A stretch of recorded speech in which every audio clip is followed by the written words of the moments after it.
Chapter 4. The Awakening Begins. Sheba sat in her room, replaying the events of the day over and over in her mind. The betrayal. The strange pull toward the girl she barely knew.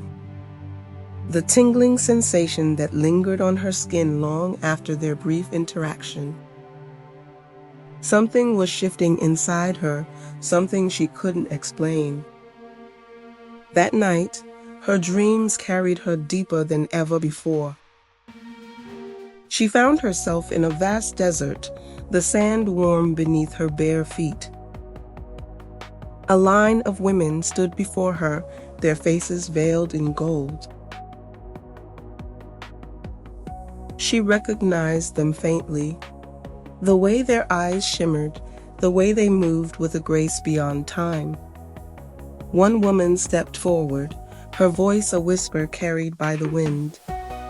"You are not alone, Sheba. You never have been." The ground trembled beneath her feet, and Sheba gasped as the desert cracked open.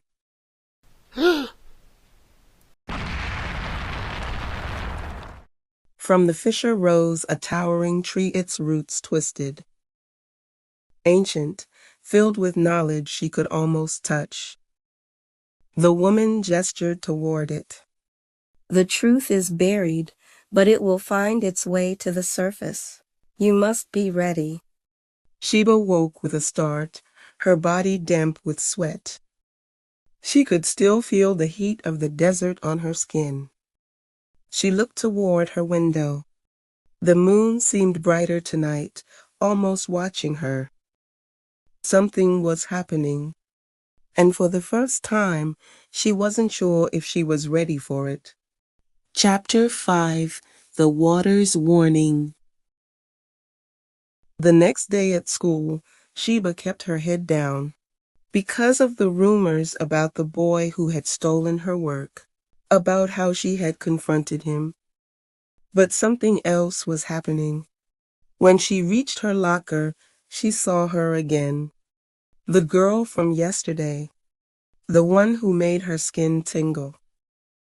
"Sheba," the girl said, her voice as fluid as a river. Sheba hesitated.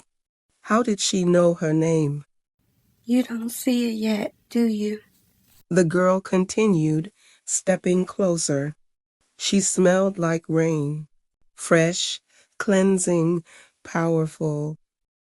Before Sheba could respond, a sudden pressure built in her ears.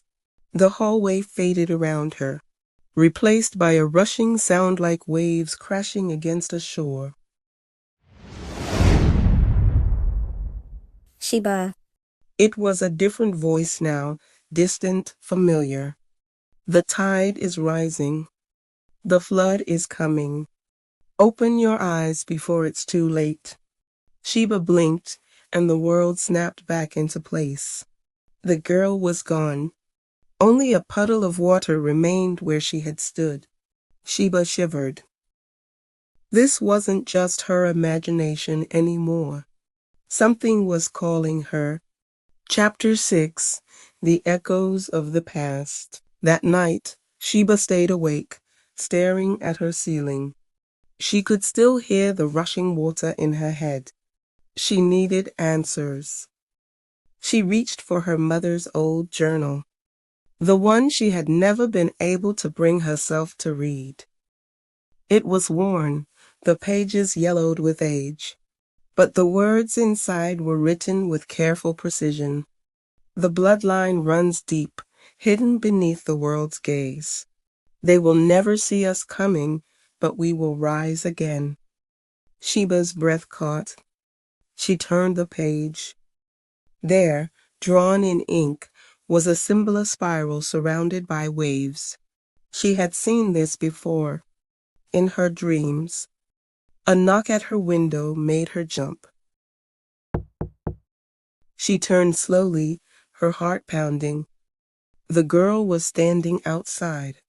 Sheba swallowed hard. This was no coincidence. It was time to stop running from the truth.